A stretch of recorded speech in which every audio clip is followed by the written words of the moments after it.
ஐயனார் வீட்டை அடமானம் வைக்கிறது தெரிஞ்சதும் வானதி பண்ண விஷயம் அடுத்ததாக ஒரு பிரச்சனை ஆரம்பிச்சிருக்குது. ஸோ அது குறித்து பார்க்கலாம்.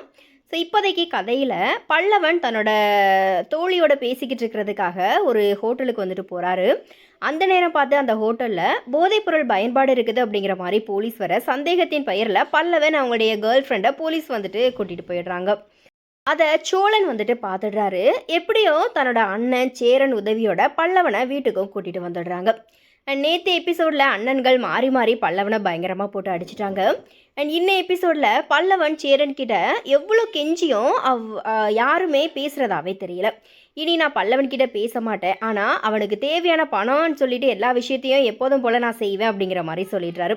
அதுக்கப்புறமா சேரன் நிலா கிட்ட வேலை குறித்து பேசும்போது சோழன் சொந்தமாக கம்பெனி ஆரம்பிக்கிறது குறித்தும் ஒரு 5 லட்சம் ரூபாய் வேணும் அப்படிங்கிறதையும் சொல்கிறாரு. இதனால் பாண்டி வீட்டை அடமானம் வைக்கலாம் அப்படிங்கிற மாதிரி ஐடியா கொடுக்குறாரு. ஸோ அதுக்கு எல்லாருமே ஓகேவும் சொல்லிடுறாங்க. அந்த நேரத்தில் வீட்டுக்கு வந்த வானதி பாண்டிக்கிட்ட இது குறித்து சண்டை போடுறாங்க.